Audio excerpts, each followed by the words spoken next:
주의 가운데 오는데 오늘 아침에 말씀 준비하면서 특별히 이제 모든 분들에게 한 가지 말씀드리고 싶은 것은 우리가 비록 지금 우리 상태가 이해가 되지 않고 뭔가 해결되지 않더라도 변화되지 않는 것 같은 그런 어둠이 있더라도 걱정하지 말라는 마음을 좀 주시는 것 같아요.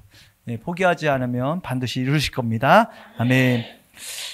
하나님은 저희와 지금 구원이라는 여정을 가고 계세요. 함께 우리를 구원이라는 크고 영원한 구원이라는 그 길 가운데 한 분 한 분을 하나님과 함께 동행하고 계세요. 그런데 우리가 이 구원에 대한 정의가 정확하지 않으면 구원이 그냥 예수 믿고 천국 가는 거라고 기억하고 그것에만 이렇게 딱 있으면 어떤 일이 생기냐면 다른 길로 가게 됩니다. 내가 구원을 받았다는 것이 예수 믿고 천국 가는 것이라고만 생각하면 다른 길로 갑니다. 왜냐하면 사람은 그렇게 가지 않아요. 어떤 존재는요, 존재를 증명하는 거는 그 타이틀이 아니거든요. 전도사라고 했을 때, 어떤 간사라고 했을 때, 성도라고 했을 때 그 존재를 증명하는 것은 그 타이틀이 아니에요. 삶의 방식입니다. 존재는 존재의 삶의 방식을 통해서 증명되는 거예요. 만약 내가 정말 하나님의 자녀라면 하나님의 자녀의 삶을 살 때 그 존재가 하나님의 자녀의 삶으로 하나님의 자녀로 증명되는 거지, 내가 아무리 하나님의 자녀라고 해도 내 삶이 하나님의 자녀의 삶이 아니면 존재는 증명되지 않습니다. 그게 우리에게 기본적인 방향인데 마찬가지죠. 우리가 구원이라는 것을 내가 어떻게 생각하고 어떻게 받아들이느냐에 따라서 내 매일의 삶이 다릅니다. 아까 말한 대로 처음에 내가 예수 믿었으니까 천국 가지. 그럼 도대체 우리에게 남은 게 뭐냐는 거죠. 그러니까 어디로 갑니까? 다 자기의 만족, 자기가 원하는 것에 묶이게 된다. 우리가 다 알고 있는 말씀 하나 읽고 계속 말씀 나누도록 하겠습니다. 빌립보 3장입니다. 내가 이미 얻었담도 아니요 온전히 이루었담도 아니라 오직 내가 그리스도 예수께 잡힌 바 된 그것을 잡으려고 달려가노라. 형제들아, 나는 아직 내가 잡은 줄로 여기지 아니하고 오직 한 일, 즉 뒤에 있는 것은 잊어버리고 앞에 있는 것을 잡으려고 표대를 향하여 그리스도 예수 안에서 하나님이 위에서 부르신 부름의 상을 위하여 달려가노라. 아멘. 사랑하는 여러분, 이 고백이 매일의 고백이어야 되는 거죠. 내가 오늘 사는 목적이 죽어서 가는 천국을 막 소망하는 삶이 아니라 내가 이 구원을 이루어가는가. 그럼 갑자기 헷갈려지죠. 그러면 내가 이런 고민을 해야 되나요? 내가 구원 받았나? 아니, 그런 고민을 하는 얘기가 아닙니다. 일단 특별히 이제 우리 여기 매달 한 번씩 만나는 우리 리더분들 계시잖아요. 제가 하나 강박관념이 하나 있어요. 뭐냐면 한 얘기 또 하는 거 되게 싫어하거든요. 그래서 혹시라도 내가 오늘도 막 설교 주면서 한 얘기 또 하면 안 되는데, 그렇지만 이제 우리 여기 성도님들 계시니까 혹시라도 우리 리더분들이 제가 한 얘기 또 하더라도 용서해 주시고, 그래서 한 번 더 들으라고 얘기하시는 걸로 기억해 주셔서 좀 양해해 주시기 바랍니다. 제가 개인적인 강박관념이에요. 그런데 무슨 얘기냐면 우리의 영은 이미 구원을 받았습니다. 맞습니까? 우리의 영은 구원받은 건 정말 우리가 예수를 인격적으로 주인을 영접하면 우리 영은 구원을 받아요. 그것은 변함이 없어요. 근데 문제가 뭐냐면 우리의 구원은 성경에나 그렇게 말씀해도 뭐라고 하냐면 영, 혼, 육의 구원입니다. 영의 구원은 우리가 뭐예요? justification. 뭐냐면 칭의라고 불리는, 우리가 예수를 믿을 때 우리를 의롭다 여김으로 말미암아 구원을 받습니다. 그 다음에 육은 언제 구원을 받나요? 육은 예수께서 다시 오실 때 glorification, 영화를 통해서 영광의 몸으로 변화되면서 구원을 받아요. 그러면 이 땅에서 우리가 이루어야 가는 구원은 뭐냐면 혼입니다. 혼의 구원을 이루어가는 거예요. 근데 우리가 이걸 잃어버린 거예요. 영이 구원받았고 나중에 예수님 오실 때 영화롭게 될 거다? 그러니까 우리는 구원받았다? 아니죠. 영, 혼, 육이 연결되어 있다는 거죠. 이것이 온전한 구원이라는 거죠. 이 땅에 우리를 두신 이유는 이 혼의 구원을 이루는, 성화, sanctification을 이루는 우리의 삶의 구원을 이루어서 그리스도의 신부로 준비되어서 영화로운 몸으로 그분을 만날 수 있도록 준비하는 기간으로 우리 땅에 두신 거라는 거예요. 그런데 이 혼은 뭐냐면 혼의 구성 요소는 세 가지죠. 지, 정, 의. 뭐예요? 의지, 감정, 생각. 생각, 지성, 감정, 의지. 이 세 가지로 구성된 게 혼입니다. 그런데 문제가 뭐냐면 인간이 타락을 했죠. 원래는 하나님 안에서 어떤 일이냐면 우리가 예전에 아담의 이제 우리가 처음으로 그 에덴동으로 돌아가면 완전히 하나님의 영으로 붙잡히게 된 상태에서 은혜라는 것이 우리를 둘러싸고 있었습니다. 영이 혼과 육을 완전히 통치하고 바깥 가운데도 하나님의 은혜가 우리를 둘러싸고 있어서 전혀 원수의 공격이라든가 어떤 곳에서 넘어질 수 없는 완전한 공간 때 있었어요. 완전한 보호관 때 있었고 영이 생각하는 하나님 말씀하신 것이 감정과 생각과 의지가 그냥 하나님의 뜻과 계획대로 갈 수 있게 변화되어지고 내 의지도 거기에 발동이 됐다는 거죠. 그런데 이것이 우리가 타락함을 말미암아 이게 깨어진 거죠. 깨어져서 어떻게 됐습니까? 이제 더 이상 우리의 혼, 우리의 감정과 생각과 의지는 영의 반응대로 가지 않는 거예요. 하나님의 뜻대로 가는 게 너무 힘든 거예요. 그러다 보니까 의지가, 감정이, 생각이 반응을 하니까 뭐가 안 반응하니까? 우리의 육이 반응을 안 하는 거예요. 무슨 얘기냐면 이런 거죠. MBTI 다 아시잖아요. 제가 한번 그런 황당한 대화를 들었는데 정말 왕티들, 아주 극단적인 티들이 이제 리더인 어떤 교회가 있는데 뒤에서 대화를 하는 거예요. 뭐라고 되냐면 야, 내가 어저께 애들하고 상담하는데 내가 너무너무 힘들었어. 아니 애들이 왜 이렇게 감정적이야? 그러는 거예요. 티들이. 아니 애들이 생각을 안 해. 왜 생각을 안 하지? 내가 뒤에서 돌아보면서 얘기를 했어요. 아니 목회가 되세요? 그랬어요. 어떻게 마음을 나누는데 생각이 없다고 얘기를 하는 거죠. 무슨 얘기인지 아시죠? 이해되시죠? 원래는 뭐예요? 마음과 생각이 뭘 따라가야 돼요? 영을 따라가야 되는데 우리의 마음과 생각이 어떤 사람은 마음으로, 어떤 사람은 생각인데 그 생각과 마음과 의지가 타락 이후에 어떻게 변질됐냐면 생각은 여러분 무슨 생각을 많이 하실 것 같으세요? 여러분들이 밝고 정말 하나님의 생각을 많이 하세요? 아니면 어둠의 생각, 부정선의 생각, 절망과 비판적이고 막 지금 안 될 것 같고 막 낭망의 생각들을 더 많이 하세요? 타락의 증거예요. 우리의 생각은 어둡다는 거예요. 그러니까 그 어둠의 생각을 따라서 뭐가 반응해요? 육이 반응을 하는 거예요. 그 육을 그 어둡고 찌질하고 막 그 음습한 그거를 깨우치기 위해서 뭐 붙들어요? 이거 붙드는 거잖아요. 뭔가 날 즐겁게 해줘. 내 생각을 목적해줘. 마찬가지로 마음은 뭡니까? 마음은 타락 이후에 상처가 나 있어요. 뭐예요? 그러니까 쉽게 상처를 받아요.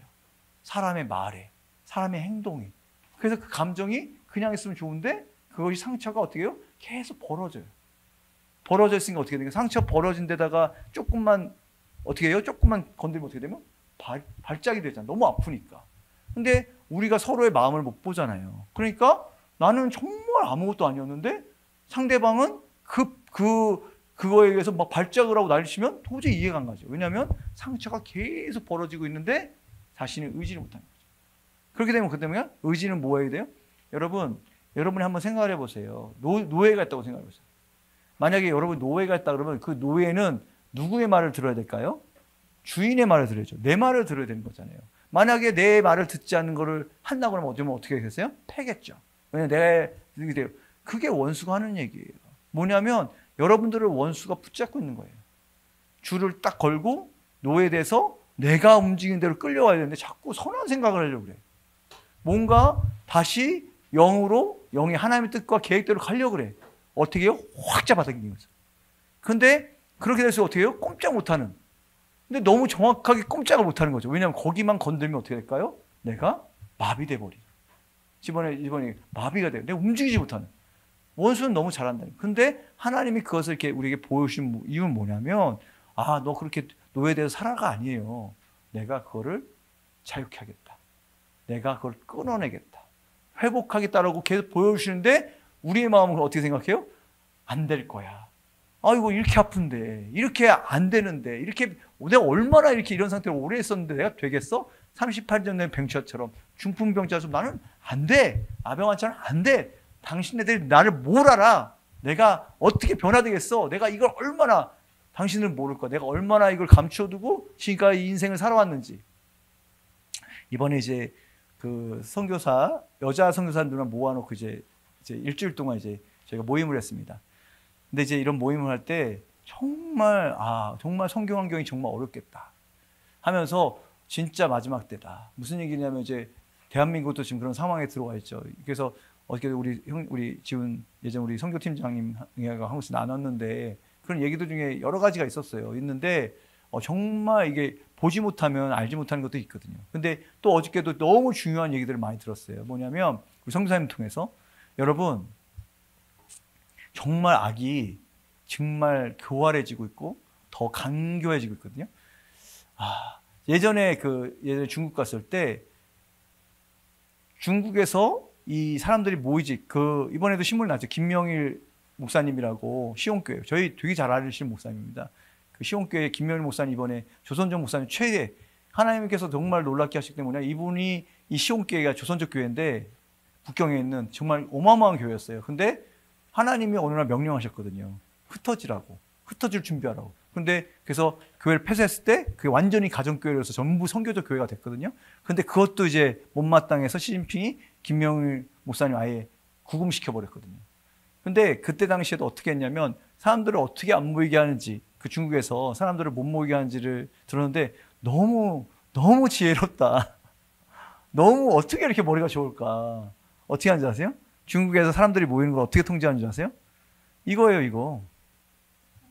네. 어떻게 하냐면은, 그러니까 중국은 인권이 없습니다.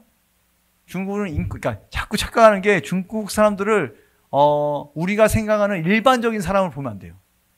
이제 되셨죠? 공산주의라는 것을 일반적인 것으로 생각하면, 그러니까 제가, 우리 무슨 전선생님 알지만 제가 이쪽에 있었잖아요. 운동권에 있었기 때문에 이게 뭔지 알아요. 뭐냐면 이 사람들의 생각 가운데는 인간성이라는 건 없어요.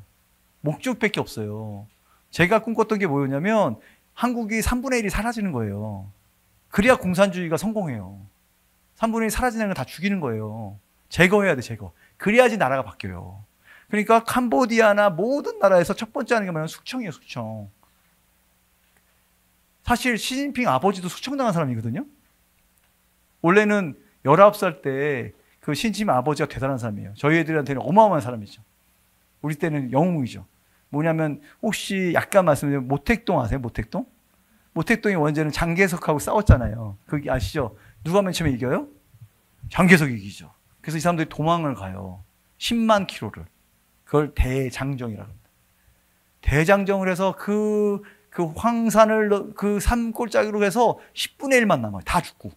도망 다 가서. 완전히 밖에져. 근데 어느 도시, 근데 성이라 그러죠. 중국은 성이라 그러니까 딱 들어갔는데 갑자기 이제 모택동이 얘기를 해요.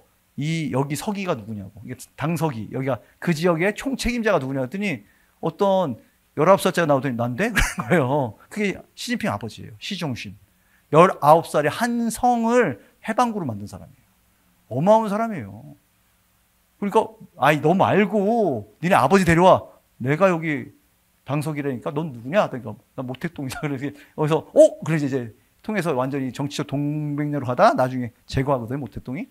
어쨌든 그래서 망한 집안이 돼서 있는데 이 시진핑 그 후손으로 나온 거예요. 그러니까 그냥 사람이 아니에요.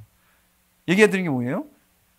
이런 싸움들 가운데 우리가 있는데 지금 이런 이 과정인데 어떻게 하냐면 심플해요. 사람들 모이잖아요. 그러면 이제 얘네들 인권이 없으니까 기지국에서 이거를 바로 그 공안에다 쏴줘요. 저기 10명 모였어요. 바로 경찰서로 가요. 경찰서에 가요. 그러면 뭐 하냐면 핸드폰 걷으세요. 그래요. 그러다 앱을 깔아줘요. 자, 이 앱 제거해도 감옥 갑니다.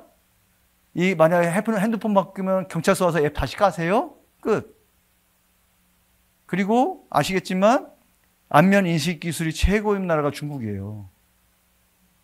거기 이제 가면 3만 명이 모이는 그 고속터미널이 있거든. 터미널 가면 여러분이 상상을 못해요. 사람이 정말 많아요.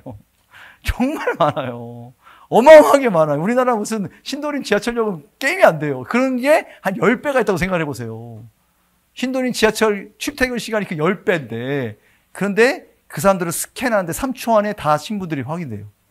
하나, 둘, 셋에 사람들이 그 영화에서 보면 이렇게 뜨잖아요. 띵 누구 다 확인이 돼요. 없는 사람은 잡으면 돼요, 그냥. 그리고 거기에 있는 사물함은 안면 인식으로 이게 열고 닫혀요. 그 10년 전 얘기예요. 10년 전에 얼굴 보면 이렇게 번호 누르는 게 아니라 얼굴 대고 딱 열고 넣고 다시 와서 얼굴 대고 그게 10년 전 기술. 그러면 얼마나 발전했을까요? 그거를 다 어디다 달아놨어요? 교회에다 달아놨어요. 너무 간단하지 않아요? 근데 이게 우리의 미래예요. 근데 여기서 더 발전을 했어요. 얘들이. 어떻게 발전했을까요? 벌금을 때리는 거예요. 모이면 벌금을 내는 거예요. 어마어마한 액수로. 한 번 모였다 걸리면 한 사람당 500만 원씩. 두 번째 걸리면 1000만 원씩. 한번 생각을 해보세요. 만약에 이렇게 모여서 500만 원 낸다. 진짜 심각하게 생각해 보세요. 오시겠어요? 솔직히. 아니 그냥 감옥 끌려가고 매 맞고 죽는 건 오케이인데 돈을 계속 뺏어가요. 벌금 계속 때려요. 압류 들어가고 집 뺏고 사업장 뺏고. 여러분 이게 실제예요. 만몬이에요. 만몬. 마지막엔. 다른 거 몰라도 그냥 제가 한 대 맞고 말고 뭐죠? 그래 끌려간 말지 벌금에서 다 뺏어가면 모이겠어요? 아니죠. 모이죠? 그러나 다른 방법으로 모이겠죠. 그때 한 사람한테 정말 이 구원을 온전히 이룬 모습으로 하나님을 기다려야겠죠. 지금은 이런 상황들인 거죠. 그랬을 때 우리가 계속해서 지금 이 상황들, 세상이 돌아가는 상황들과 동시에 나의 구원의 여정들을 함께 봐야 돼요. 안 그러면 어떻게 되냐면 계속 우리는 이 좋고 이 편안하고 즐거운 이 세상이 영원히 되길 원하는, 예전같이 성경에 뭐라 그러면, 그러니까 뭐라 그래요? 마지막 때도 노아의 때와 같아요. 먹고 마시고 즐기고 결혼하고 장가가고 시집가고 매우하다 그래요. 왜요? 노아의 때도 그랬어요. 지금 노아는 홍수가 온다, 비가 내린다, 뭔 소리야 이렇게 되는. 그렇지만 뭐가 왔어요? 진짜 왔어요. 지금도 똑같아요. 이런 얘기가 있죠. 보험 왜 드세요? 보험 뭐예요? 결국 그날을 위해서 드는 거잖아요. 우리가 사고 안 나잖아요. 보험이 아까우세요? 아깝죠. 사고 한 번도 안 나는데 보험 내. 그러나 그날이 있다는 거예요. 왜? 그런데 어쩌면 우리 인생이 아니죠. 영원한 나라의 영원한 그런 보험은 결국 우리를 책임질 수 있는 거는 이 세상이 아니잖아요. 제가 엊그제 한 분을 만났어요. 예전에 과거에 우리나라 초대 유엔 대사 하시고 우리나라 외무부 차관하셨던 이분이 어마어마하게 총명하신 분이에요. 그 포토그래픽 메모리 아세요? 책을 보면 외워지는 언어 5개 하시고 그런 분이에요. 근데 나이가 이제 87세, 90세 가까운데 정말 깜짝 놀라요. 저를 못 알아보세요. 저를 못 알아보세요. 정말 서로 이제 너무 우리 첫째 딸하고도 너무 관계가 깊으시고 너무 잘하신 우리 팀들 너무 관계인데 못 알아보세요. 무슨 얘기세요? 여러분 금방이에요. 금방이에요. 우리가 이 시간이 영원할 것 같지만 이 땅은요 어차피 끝나요. 그렇다면 우리가 지금 뭘 투자해야 될지는 사실은 잘 안 놔둘 수 있고 느낌이 없을 수 있지만 중요한 건 뭐냐면 계속해서 거기를 바라봐야 돼요. 정말 거기를 바라봐야 돼요. 그랬을 때 하나님은 우리의 이제 여정 가운데 이제 뭘 하시냐면 사실은 우리 크리스찬들은요 전반전 후반전이 아니거든요. 제가 볼 땐 성경의 사람들을 보면 이렇게 전반전 후반전이보다는 보통 이게 3번인 것 같아요. 이게 첫 번째 쿼터, 두 번째 쿼터, 3쿼터 경기라는 그냥 제 느낌이에요.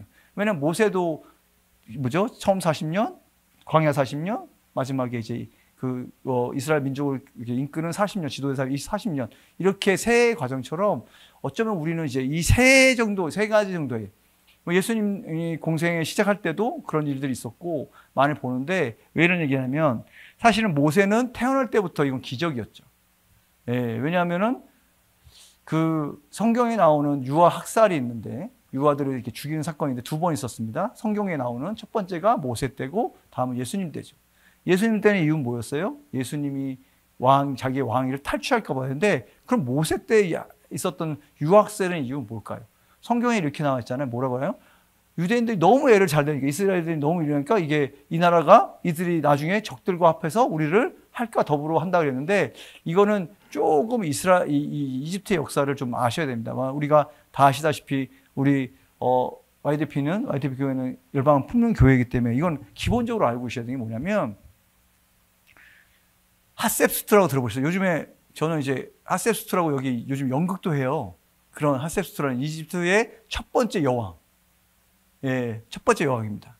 이 사람이 누구냐면 모세를 건진 왕비예요. 이게 핫셉스트예요. 첫 번째. 이게 중요한데 뭐냐면 이 핫셉스트의 아버지가 누구냐면 이집트 신왕조의 초대 왕입니다. 무슨 얘기세요? 신왕조는 뭐고 그러니까 이집트 시대에 있어서 한 시기가 있습니다. 이 한 시기가 뭐냐면 한 시기가 이집트 사람들이 아닌 이방인에게 의해서 이집트가 지배됐던 시기가 있어요. 이게 힉소스 왕조입니다. 힉소스 왕. 이거 뭐 외우지 않으셔도 돼요. 근데 이 사람들이 누구냐면은 셈의 자손들이에요. 이해되세요? 셈의 자손들이에요. 셈, 함, 야벳. 기억나시죠? 이건 기억나시죠? 예, 노아의 후예들이에요. 그래서 셈족이 이 이집트를 장악을 합니다. 그래서 지배를 해요. 그럼 이해가 되지 않으세요? 이제 이 맥락이 이해가 되죠. 무슨 얘기냐면은, 왕비가 이 히브리 아이를 건져요. 이것도 기적이죠. 왜냐하면 자기 아버지가 이 가나안 민족, 셈, 함, 야벳, 유대 민족에 의해서 지배당했던 이집트를 해방시키는 인물인데 또 히브리 애를 건져. 말도 안 되는 일이에요, 이게. 그러니까 우리가 볼 때는 그게 그냥 이집트 사람이 건졌다? 이 정도 죽이려던 건졌다는 아니, 역사적으로 보면 이거는 기적입니다. 하나님의 놀라운 경륜입니다. 이런 곳곳을 알게 되면 더 이게 이런 기적이 일어났단 말이야. 그런데 이 사람이 그러니까 이해가 되죠. 왜냐하면은 여러분 그거 이해가 되셨어요? 왕자가 그깟 한 사람 죽였다고 뭘 도망을 가요? 왜냐하면 히브리인이기 때문에. 이게 반역이기 때문에 그래요. 그 이집트 왕자에 컸지만 이 사람에게는 항상 무슨 꼬리표냐면 어쩌면 저가 예전처럼 또 반역을 이룰지 모른다라는 그 의심 가운데 때렸잖아요. 그러니까 정치적 상황에서는 얘를 제거해야 되는 명분이 생긴 거예요. 그러니까 도망을 간 겁니다. 이 이야기들을 알고 나면 무슨 얘기가 되고 싶으면 그래서 누가 이 모세는 어떤 시기에 들어가요? 광야의 40년의 시기에 들어가요. 사랑하는 여러분, 우리가 보통 이 세 시간을 거칩니다. 성경에도 아이들아, 청년들아, 아비들아 그러잖아요. 새 시즌이잖아요. 마찬가지로 우리도 이 세 시즌을 거쳐요. 첫 번째 시즌 뭐예요? 모세와 같이 처음 그때 같이 자기 힘으로 유대민족을 어떻게 해보겠다라는 시즌이 있어요. 내가 어떻게 우리 동족을 내가 구해보리라. 내가 우리 열방을 한번 내가 해보리라 하면서 내 힘으로 내 열심으로 막 하던 시기가 있어요. 근데 하나님이 어떤 상황 속에서 그것을 꺾으신 것처럼 보일 때가 있죠. 마치 나를 막으시고 내 비전을 무참히 짓밟으시고 나를 아무것도 아닌 것처럼 여기시는 그런 좌절의 시간에 우리를 두실 때가 있어요. 근데 그 시간이 뭐냐면 여러분들이 준비되는 시간입니다. 사랑하는 여러분, 몇 번 저번에 얘기했는데 오늘 이제 목사님 이제 들어가시잖아요. 기도하실 때. 그거 뭐냐면 그 기도 시간에 건축이 전쟁이 끝나야 됩니다. 여러분, 제가 저번 리더분들 때 많은 건데 뭐냐면 전쟁이 끝나야 건축이 됩니다. 이게 원리거든요. 근데 우리는 자꾸 착각을 해요. 어떤 착각을 하냐? 기도 제목 있으시잖아요. 기도 제목 있으시죠? 네, 기도 제목 있으시죠? 내가 바라고 원하는 기도 제목이 있어요. 그럼 막 기도해서 기도 응답이 나타나는 것이 응답이라고 생각해요. 아닙니다. 기도 응답은 밖에서 나타나는 게 아니에요. 내가 먼저 받는 거예요. 내가 재정을 위해서 기도했는데 재정이 내게 부어지게 믿어지는 거예요. 그러면 재정이 부어집니다. 내가 어떤 상황과 내 문제 가운데 그게 해결될 걸 믿으면 나타납니다. 전쟁이 끝나야 세워집니다. 내가 여기서 계속 전쟁하고 있는데 밖에서 나가서 된다? 그런 경우는 거의 없습니다. 결국 속습니다. 상황과 환경과 눈에 보이는 것에 속아요. 내가 믿음이라는 건 뭐냐면 하나님과 씨름한다는 건 뭐냐면 결국 내가 하나님과 씨름해서 하나님께서 주신 마음이 정말 아닌 것 같은데, 내가 받아들일 것 같아도 되지 않을 것 같은데, 하나님과 기도에 씨름하면서 하나님과 대화하면서 결국에는 내 그 불신과 내 계획과 나의 의지가 꺾이고 그분의 의지가 나를 눌러서 그분의 의지가 나의 의지가 되는 순간에 절대로 불가능할 것 같은, 절대로 안 될 것 같은 것이 믿어지는 믿음이 될 때 그게 나타나는 겁니다. 할렐루야. 그게 우리의 신앙생활이에요. 근데 자꾸 우리는 우리의 삶 자체, 우리 교회, 우리나라 자체가 예전에 유교적인 그 주술적인 그런 것들이 뭐예요? 비나이다, 비나이다. 와, 병이 낫네요. 감사합니다가 아니라 내 안에서 낫겠는데 낫는 겁니다. 되겠는데 되는 겁니다. 근데 이 싸움을 안 해요. 그러니까 맨날 봐고 있는 거예요. 언제 돈 들어오지? 맨날 통장 체크하면서 얼마나 돈 들어오지? 언제 내 사역이 커지지? 내가 언제 좀 유명한 사람 되지? 아니, 내가 그냥 믿어지는 거예요. 나는 하나님의 사람이고 하나님께서 나를 사용하실 것이고 믿어지면 나타나는 거예요. 근데 아니니까 뭐예요? 계속 뭔가 내 방법으로 하다 보면 어떻게 됩니까? 그러니까 하나님께서 어디로 부르세요? 광야로 부르시는 거예요. 나만 바라보고. 광야에서 예수님 하신 방법이 뭐예요? 원수를 이긴 방법이에요? 아무것도 안 하는 거였어요. 돌을 떡으로 만들어봐. 안 할 건데? 뛰어내려봐. 안 할 건데? 나에게 절해봐. 안 해.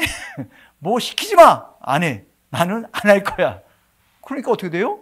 나중에 공생의 가운데 귀신을 물리치고, 예, 뭐예요? 그날 하라고 했던 거 다 하셨잖아요. 떡 만드셨잖아요. 그죠? 권위 가져오셨잖아요. 모든 것을 경비하게 만드셨잖아요. 안 했더니 뭐가 나타나요? 원수가 하라고 한 거 안 했더니 나중에 그게 다 오는 거예요. 근데 우리는 자꾸 원수가 속삭이잖아요. 이거 해야 되지 않겠어? 이거 좀 해봐. 하면은, 그렇게 해야 되나? 빨리 누구한테 부탁해서 뭔가 해야 되나? 내가 뭐 알아봐야 되나? 아니요. 그냥, 하지 마세요. 하지 말고 하더라도 내 안에 믿음으로 하는 것과 내가 두려워서 의심하고 하는 거, 예수님 계속 말씀하잖아요. 의심으로 구하는 것은 구하는 것이 아니라고 하잖아요.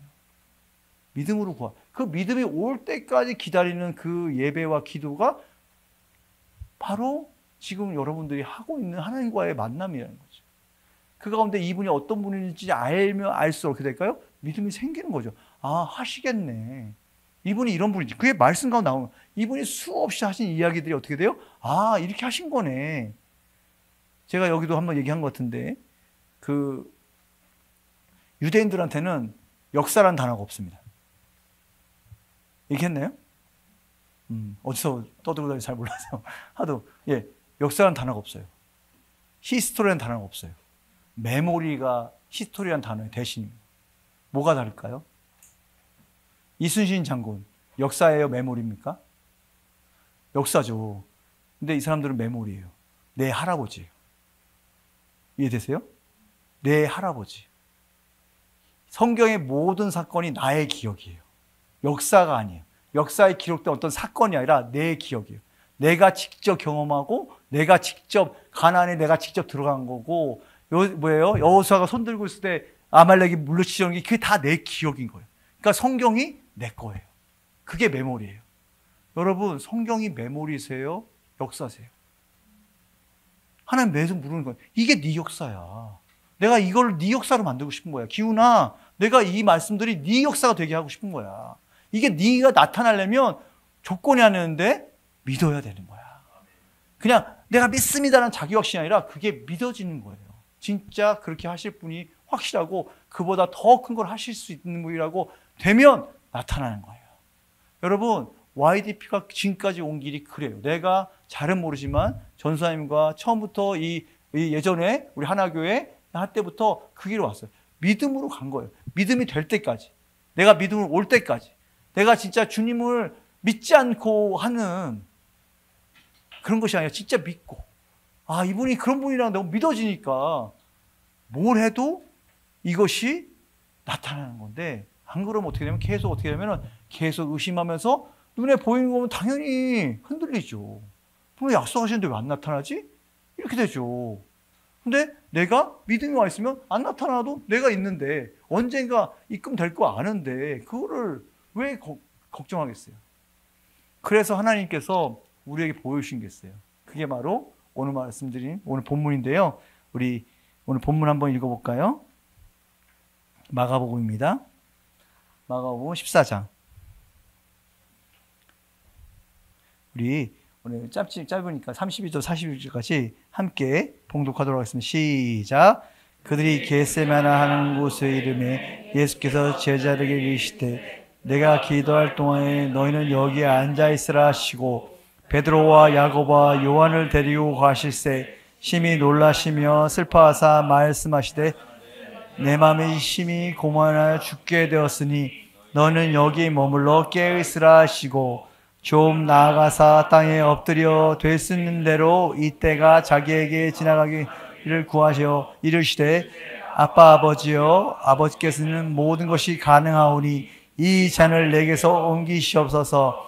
그러나 나의 원대로 마시옵고 아버지의 원대로 하옵소서 하시고 돌아오사 제자들이 자는 것을 보시고 베드로에게 말씀하시되 시몬아 자느냐 내가 한 시간도 깨어 있을 수 없더냐 시험에 들지 않게 깨어 있어 기도하라.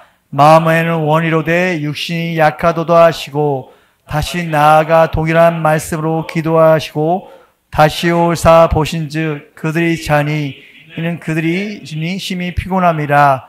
그들이 예수께 무엇으로 대답할 줄을 알지 못하더라. 세 번째 오사 그들에게 이르시되 이제는 자고 쉬라. 그만 되었다. 때가 왔도다. 보라 인자가 죄인의 손에 팔리느니라.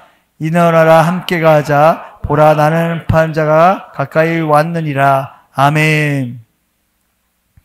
예수님은 마지막에 기도할 장소로 겟세마네를 선택하셨습니다.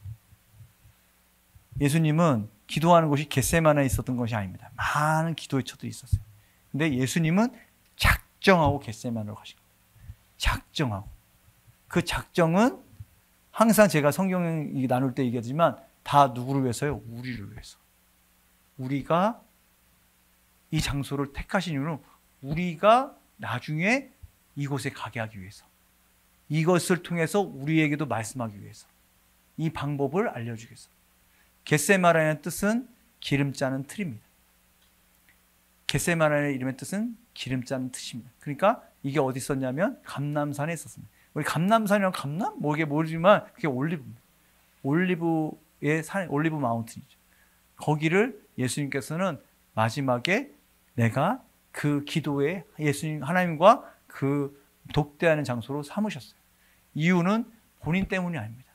남겨진 우리를 때문이고 그 제자들 때문이고 또 우리 이 다음 세대에 올 당신의 자녀들 때문입니다. 그렇다면 예수님이 왜 이 기름 짜는 틀이라고 불리는 겟세마네를 마지막에 그 기도의 장소로 삼으셨을까요? 십자가를 앞두고 가장 긴박한 순간에 예수님께서 이곳에 가신 이유는 무엇일까요? 여러분 그 올리브 기름 중에 제일 좋은 게 뭐예요? 엑스트라 버진이잖아요. 올리브를 세 번 짭니다. 열매를 세 번 짜요. 첫 번째 짠 게 엑스트라 버진입니다. 그 다음에 계속 두 번 더 짤 수 있어요. 보통 이것이 올리브유에 대한 유대인들의 이해입니다. 올리브는 세 번 짜는 겁니다. 여러분들이 삶 가운데 진짜 기름 부심이 나오려면 여러분이 짜져야 됩니다. 그분이 만들어 놓은 환경, 고난, 어떤 틀 가운데 들어가서 짜져야 됩니다. 짓이겨져야 기름이 나옵니다. 그렇게 짓이겨지고 깨어지고 부서지지 않고 나온 기름은 가짜죠. 이번에 온 선교사님들 중에서 이제 인도네시아에서 온 선교사님 계신데 오늘 왜 자꾸 중국을 얘기하기 이제 죄송하지만 저도 중국 사랑합니다. 중국 정말 중요한 나라예요. 그렇지만 정말 괴롭죠. 이제 중국에 있는 자기 제자들이 어느 날 너무 위가 안 좋아서 병원에 갔다는 거예요. 그랬더니 중국의 사람들이 플라스틱으로 만든 쌀을 판 거죠. 그걸 먹고 속이 다 망가진 거죠. 그걸 사 먹고. 계란을 만든다는 것까지 얘기 들었는데 쌀까지만 너무 악하죠. 네. 가짜죠. 가짜는 먹여도 어떻게 될까요? 탈나는 거죠. 겉으로 보기에는 쌀같이 생겼겠죠. 그러니까 사 먹겠죠. 그래서 밥도 지어 먹겠죠. 그런데 뭐예요? 플라스틱인 거죠. 기름도 마찬가지라는 거예요. 여러분들 사역 가운데 우리의 어떤 삶 가운데 기름 부으심처럼 보일 수 있어요. 그런데 만약 나의 깨어짐이 없고 나의 낮아짐이 없고 오히려 나의 교만과 내가 그 은사로 인해서 어떤 나의 영향력에서 높아진다면 그것은 결국 뭘 먹이는 거예요? 기름 부으심을 사역하는 게 아니라 결국 독을 먹이는. 이것을 통해서 하나님께서 예수님이 말씀하십니다. 예수님이 지금 하시는 작이 뭐예요? 내가 아버지의 뜻에 온전히 순종하기 위해서 그분께서 하시는 작업이 뭐냐면 계속 그 틀에 나를 본인을 넣어 찢으신 거죠. 마지막에 아신 대로 눈물이 핏방울이 돼서 그거는 과학적으로도 증명이 된 거잖아요. 진짜 어때요? 극심한 스트레스와 극심한 고통 가운데 사람이 들어가면 이 모공이 열려서 피가 흘러나온다. 그러니까 이 표현이 그냥 비유적인 표현이 아니었다는 거예요. 예수님이 땀방울이 핏방울이 됐다는 거는 우리가 생각하는 대로 그냥 어떤 묘사를 간절히 기도했다는 묘사가 아니라 실제로 이 분께서 모든 이 하나님과의 끊어짐에 대한 연합에 대한 그 고통으로 해요.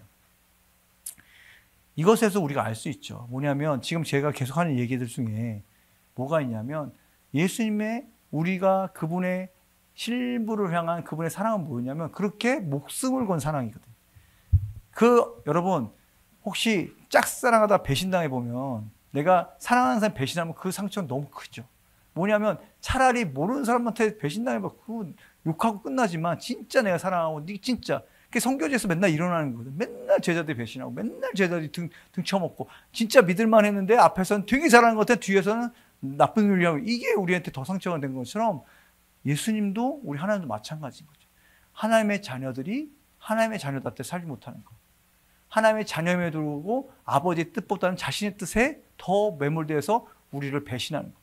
인간의 존재가 그런 존재죠. 늘 배신은 우리는 유다 같지 않아 할지 모르지만 사실은 매일 유다와 같은 매일 하나님의 뜻 가운데 우리는 내 뜻과 내가 하고 싶어서 하나님을 배신하는 자들이 우리인데 그 배신의 상처를 예수님이 지금 뭘 하셔야 되면 아버지로부터 그거를 지금 당하게 되는 거죠. 왜? 우리를 위해서. 아버지와 끊어지는. 근데 이 끊어짐이 어마어마한 것들이 뭐였냐면 생각을 보시는 거죠. 원래는 지옥에는 누가 가야 됩니까? 예? 예? 예? 지옥에는 누가 가야 돼요? 죄인이 가야죠. 그죠?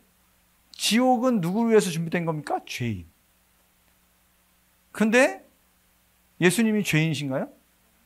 성경은 말하죠. 죄의 싹은 사망이잖아요.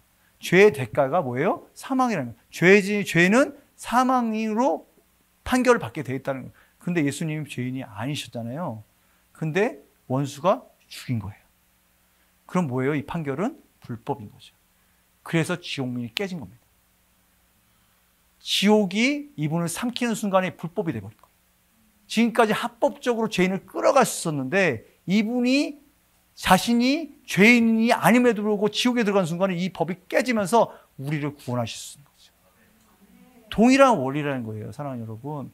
여러분들의 삶의 가운데 나오는 그것들은 똑같은 거예요. 여러분들이 죄를 졌건 실수를 했건 넘어졌건 아프건 연약하건 그걸로 해서 원수가 건든다? 그래서 그것으로 해서 어떤 질병에 걸리든 사고가 나든 어려움이 있어도 그건 불법이라는 거예요. 그럼 어떻게 돼요? 당시에 그것들이 우리를 힘들게 하고 어렵게 할 수 있지만 뭐가 생길까요? 나중에 부활이 있다는 겁니다. 대가가 지불됐다면 반드시 뭐예요? 얘네들은 페이백을 해야 돼요. 왜냐하면 불법이니까. 예수 그리스도로 하면 우리는 뭐예요? 의인이기 때문에 우리를 만약에 건들면 건들 수 있죠. 이 땅에서는. 그렇지만 그것에 대한 보상이 반드시 있다는 거예요. 그런데 원수가 속이는 거예요. 뭐라고? 없다. 너 계속 아플 거야. 계속 안 될 거야. 계속 이럴 거야. 왜냐면 내 노예가 돼야 되잖아요. 그럼 속여야 되잖아요. 불법이었잖아요. 우리를 건들면 뭐예요? 지들이 우리 예수의 형상을 담은 우리를 또 끌어가려고 하는 순간에 이건 불법인데 속여야 되는 거야. 그러니까 계속해서 우리의 모든 것을 지정을 갖고 노는 거라는 거죠. 그랬을 때 얘기하면 우리는 어디로 가야 되면 겟세마네로 가야 되는 거예요. 그걸 이기기 위해서 짜져야 되는 거예요. 짜져요. 여러분 짜진 흔적 있으세요? 있으세요. 있으세요. 여러분 인생 가운데 몇 번 짜지셨어요? 얼마나 많은 상황에서 짜졌어요. 이 짜진 경험이 있으면 알아요. 다음에 이후에 뭐가 있을지. 근데 짜버진 경험이 없으면 계속 피해 다니면 하나님은 너무 자유롭고 은혜로우셔서 그것을 용납하십니다. 이해되세요? 내가 수대에 올라왔는데 너무 아파.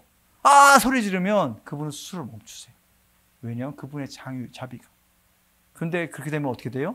계속 의사시잖아요. 그죠? 뭐예요? 그거는 계속 병으로 남아있는 거예요. 아프고 어떻게 그걸 하겠어요? 그냥 내려오게 해야 돼요. 의사로서는 힘들죠. 저거 지금 수술해야 사는데 이 사람은 아프다니까 아니까 계속 병 들어가는 거예요. 그런데 감사한 건 뭐냐면 나중에는 알아요.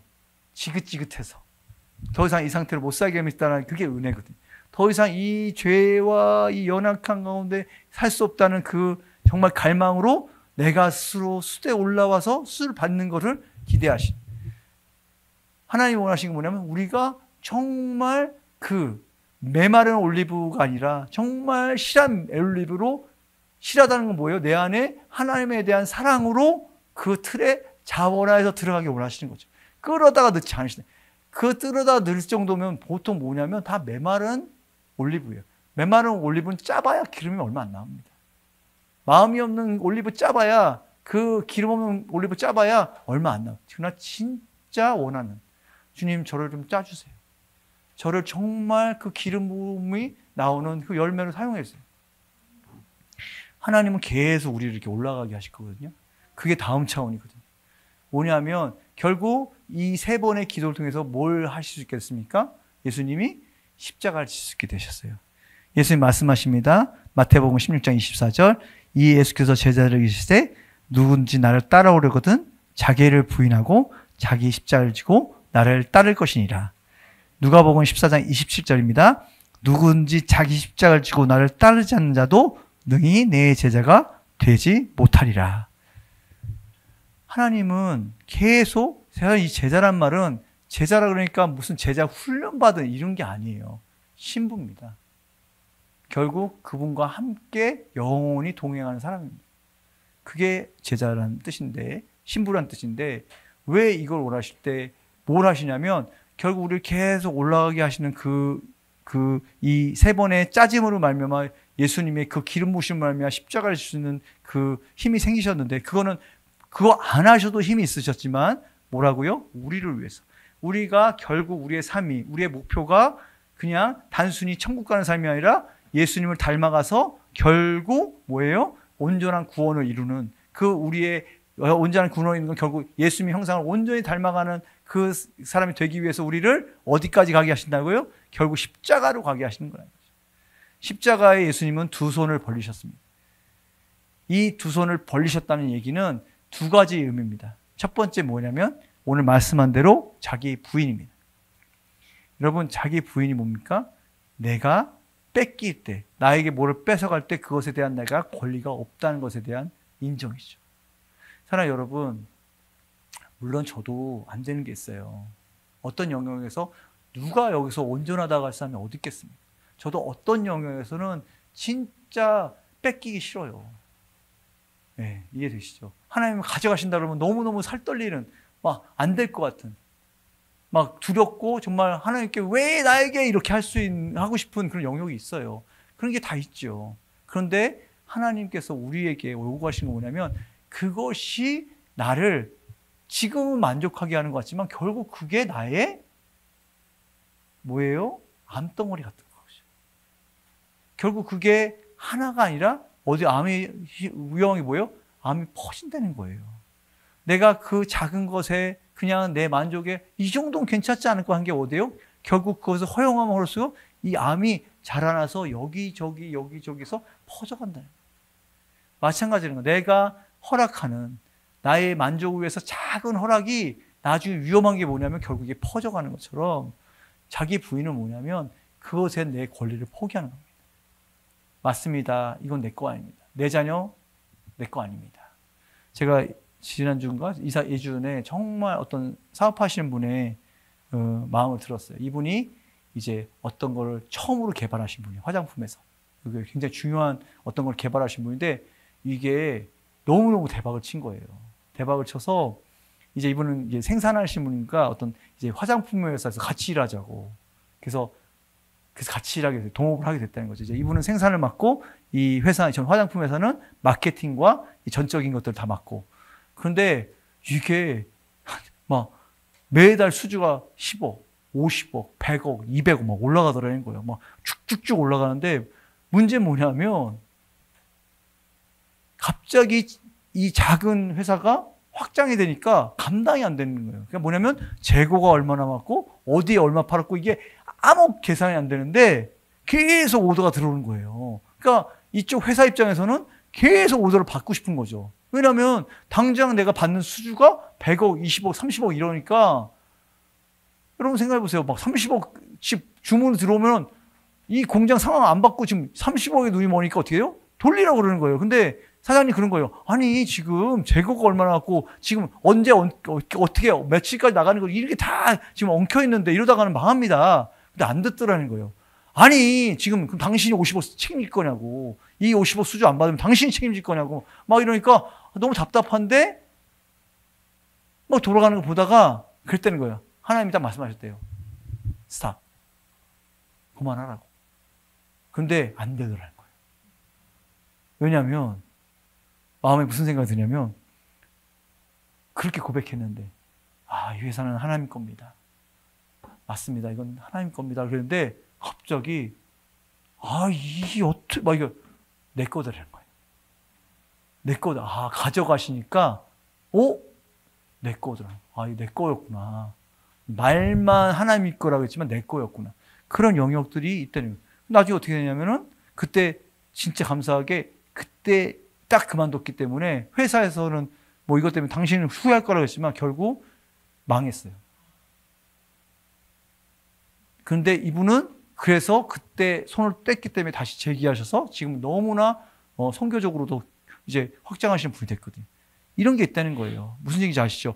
하나님이 우리의 시험하신 게 뭐냐면 그 문제를 중요한 건 그거 진짜 네 거냐? 내 거냐? 누가 더 잘할 것 같으냐? 네 인생 나에게 맡겼을 때 잘 될 것 같으면 아니면 네가 한번 해볼래? 이 싸움이거든요. 근데 우리는 계속 못 믿죠. 우리 이렇게 솔직히 한번 얘기해 봅시다. 사실 이런 거잖아요. 다 똑같은 마음이에요. 사실 저도 그렇거든요. 왠지 내가 원하는 삶을 못 살 것 같은 거잖아요. 내가 기뻐하는 일을 못 할 것 같은 거잖아요. 그런데 그게 다 어디서 나온다고요? 타락한 혼의 반응이에요. 뭐냐면 맨날 사탕을 먹고 과자를 먹고 단 걸 먹으면 뭐예요? 밥맛이 없잖아요. 뭐예요? 원래 밥이 맛있는 거잖아요. 김치가 맛있는 거고 집밥이 맛있는 건데 사실 이게 입맛이 아니까 입맛이 변질되어 있으니까 맨 조미료 뭔가 첨가되고 자극적인 것들이 더 의식해지니까 그게 나를 기쁘게 하는 것 같지만 실제로는 뭐냐면 회복이 되면 진짜 건강한 것들이 내 몸에 맞게 되는 거죠. 근데 이거를 우리는 너무 힘들어하는 거예요. 하나님은 우리를 건강하게 만들고 싶어 하셔서 하나하나 다루시는데 우리는 너무 힘든 거예요. 왜 사탕 안 주세요? 왜 과자 안 주세요? 저도 그렇거든요. 아니 이거 이렇게 되는 게 맞는데 왜 이렇게 복잡하게 이렇게 하시니? 왜 이렇게 막말로 멍청하게 하나님 왜 이러세요? 이런 거잖아요. 내가 하나님보다 더 왜 내 인생 왜 이렇게 하세요? 내가 이렇게 하면 더 즐겁고 하나님 기쁘게 잘 섬길 것 같은데 왜 굳이 이렇게 나를 돌아가게 만드세요? 뭐예요? 내 건 거예요. 내 거. 내 건 걸 어떻게 하냐고요? 막혔을 때 하는 거죠. 내가 기름틀에 들어갔을 때 하는 거죠. 내가 진이겨졌을 때 그 영혼의 깊은 마음에 들어갔을 때 아는 거예요. 하나님 그래서 허락하세요. 마치 하나님 날 버리신 것 같은. 예수님이 겟세마네 때 그때 그것을 보여주신 거예요. 어찌하여 나를 버리셨습니까? 그게 뭐예요? 진짜 버림받은 건 기분이야. 하나님 내 인생 책임 안 지실 것 같거든. 안 지신 것 같고 앞으로 안 질 것 같고 그러니까 어떻게 돼요? 사단은 정확한 거죠. 하나님 없어. 그리고 너는 그냥 하나님의 목적대로 쓰는 거 포기해. 안 돼. 라든가 그거 즐겁지 않아. 고생 만빵이고 가봐야 하나도 안 즐거워. 그러니까 어떻게 돼요? 계속 나의 즐거움, 내가 생각하는 만족을 찾다 보면 결국 어떻게 된다고요? 결국 하나님을 잃어버리는 거죠. 하나님을 놓쳐버리는 거죠. 하나님은 우리에게 자기 부인과 자기 희생을 요구하십니다. 그게 십자가의 두 팔입니다. 자기 부인은 뭐예요? 나는 뺏겨도 아무 자격이 없습니다. 자기 희생은 뭔지 아세요? 이것에서 한 단계 더 올라갑니다. 하나님께서는 우리가 계속해서 하늘의 예루살렘을 향해서 올라가기 원하세요. 십자가로 계속 올라가기 원하세요. 왜요? 이 땅에 있는 한, 이 땅에 있는 것들에 계속 묶여있기 때문에. 이 땅에 뭐가 있어요? 불뱀이 있어요. 쳐다봐야 사는데 계속 불뱀한테 물려요. 그 불뱀의 독이 내 혈류를 흐르고 내 생각을 흐르고 내 감정을 흐르고 내 의지를 마비시키는데 불구하고 땅에서 계속 안 보고 발벙치는 게 우리 인생이라는 거죠. 그래서 예수님은 우리를 십자가로 올라가셔서 자기 부인케 하시고 자기 희생케 하시는데 자기 희생은 뭐냐면 이제 자기 부인에서 한 발 더 나갑니다. 뭐냐면 뺏어가는 게 아니라 내가 드리는 겁니다.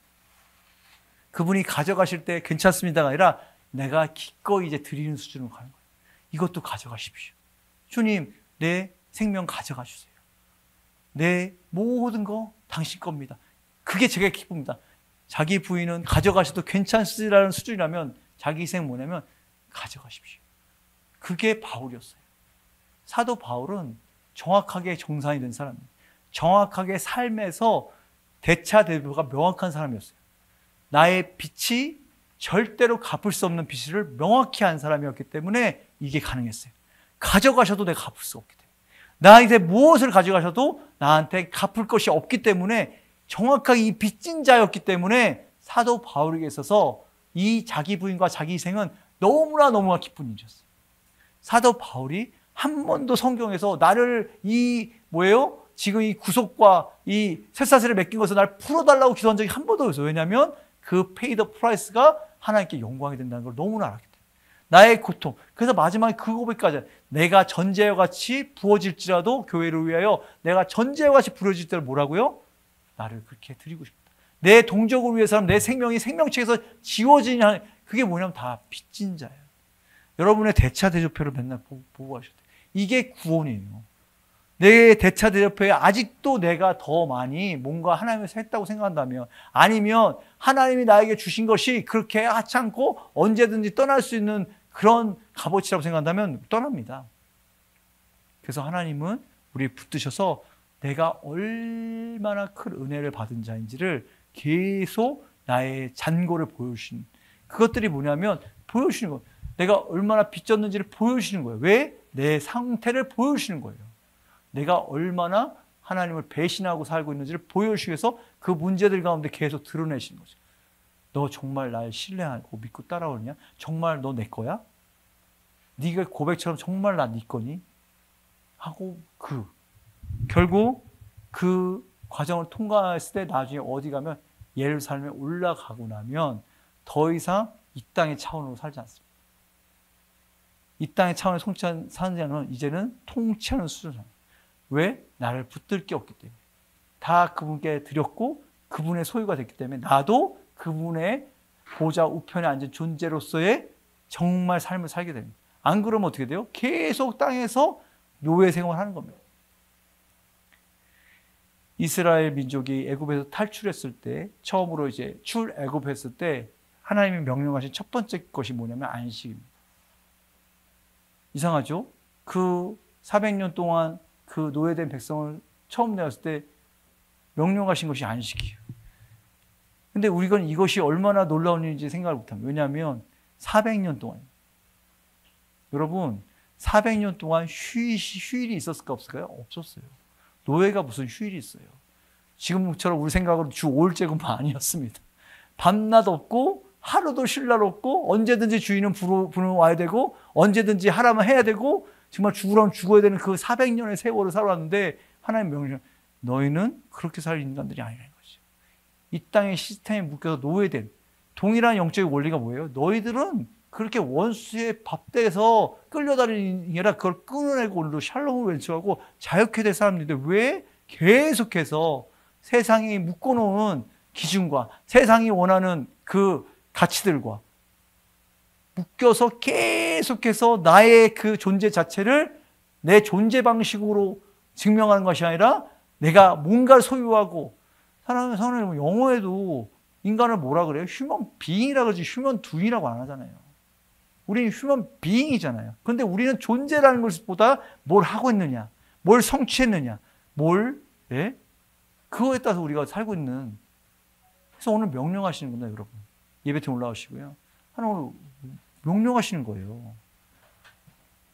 기꺼이 그 기름잔한테 들어갈 수 있는 그것이 우리의 구원을 이루는 가장 기쁜 일이고 즐거운 일이고 행복한 일인. 우리가 이 타락으로 말미암아 우리는 그것이 고통이고 고난이고 슬픔이고 뭔가 나를 깨뜨리는 거라고 생각하지만 하나님 입장에서는 정말 우리가 그 샬롬, 그 안식은 이 땅의 차원에서 있는 것을 얻는 차원에서는 절대로 만족할 수 없다는 거예요. 이 땅의 차원의 기도 응답들은 결국 땅의 것이라는 거예요. 이것이 응답되는 하는 것이 하나님의 목적이 아니라 우리 안에 그 하나님을 신뢰함으로 말미암아 하나님을 정말 믿음으로 말미암아 그분을 사랑함으로 말미암아 살아가는 역사하는 믿음이 우리 안에 충만해지는 거. 그래서 사람들이 나갈 때 마치 나인성의 과부의 아들처럼 예수님이 그 관에 손을 대셔서 그 아들이 일어났을 때 뭐라고요? 일어나 말도 하고 그러는 거죠. 뭘 말했겠어요? 제가 죽었다 살아났습니다. 우리 한국이, 우리 대한민국이 열방이 이런 사람들이 이런 임재를 운반하는 자들이 나갔을 때 변화되는 거지. 생명 없는 말씀으로 사람들이 변화되는 게 아니라는 거지. 같은 말이라도, 같은 복음이라도 정말 이 복음의 생명으로 더듬는 자들이 이야기할 때 그러니까 뭐예요? 여러분들이 삶은 예수님이 이 땅의 삶이 우리를 위해 삶이었듯이 여러분들이 지금 겪고 있는 그 모든 고통과 문제와 어떻게 고통과 문제 그것들이 없는 사람이 이 세상에 어디 있겠어요? 정신병에 있는 사람들밖에 없죠, 그죠? 거기서 진짜 아무 생각 없이 진짜 그게 아니라 살아있는 존재들이고 우리가 지금 하나님 자녀들이면 그 과정 속에서 우리의 그것들을 하나님이 그 해결하시고 하나님 나라를 회복하시는 그것으로 말미암아서 세상에 하나님 나라를 보여주는 하나님 나라가 여러분들이라는 거예요. 하나님 나라는 여기 있다 저기 있다 있지 않고 너의 마음에 있느니라. 우리가 변화되는 순간 내 한 사람이 오늘 내가 그렇게 원수에 짓밟히고 원수에 속박되었던 그 영역이 회복되는 순간에 그 하나님 나라가 증거되어질 때 그 증거를 본 자들이 끌려오는 거예요. 그러기 위해서 YTP를 준비시키고 계십니다. 그래서 목사님 들어가시는 거예요. 기도의 자리 가운데 정말 이 짜지는 순간. 그래서 이 기름 부으심은 이 YTP가 이 정말 이 인서울이잖아요. 인서울. 지금 인서울 굉장히 어마어마한 일이라고요. 이 안에서 여러분들을 이곳에 모으신 거잖아요. 모으셨다면 단순히 한 분이 이 들어가는 올리브유를 하나 짜지 않잖아요. 같이 짜잖아요. 여러 개를 같이 짜는 것처럼 같이 짜져야죠. 같이 흘려보내야죠. 그리고 그것이 더 신선하게 더 풍부한 그 향기가 날 수 있는 기름 부으심과 임할 수 있도록 지금 한 분 한 분들의 상황 가운데 일하고 계시는 그분을 바라보면서 나가셔야죠. 아까도 처음 말씀드렸지만 피할 수 없습니다. 피할 수 없어요. 이제 더 이럴수록 한 가지 소망밖에 안 생길 거예요. 빨리 주님 오시는 것밖에 없다. 빨리 주님 오셔야겠다. 그게 오히려 우리에게 기쁨이 되야죠. 상황이 어렵지만 무슨 소망이 있어요? 세상이 좋아질 거라는 게 어디 뭐가 있으세요? 히틀러, 모택동 이 악한 100년도 안 됐어요, 여러분. 100년도 안 됐어요. 아주 몇백 년 전 이야기 아니라 100년 됐어요. 2차 세계대전. 100년이라는 기간이 사람을 바꿀 수 있다고 생각하세요? 천만에 안 돼요. 몇천 년이 흘러도 안 됐는데 기껏 100년? 뭐 앨런 머스크가 뭐 우주선 쏘고 뭐 AI가 발달되고 그래서 좀 우리가 좀 괜찮은 사람 된 것 같아서 아니에요. 죄인이에요. 문제는 이 죄인이 이런 걸 가지고 바벨탑 쌓아서 하나님같이 되려고 하기 때문에 더 문제인 거예요.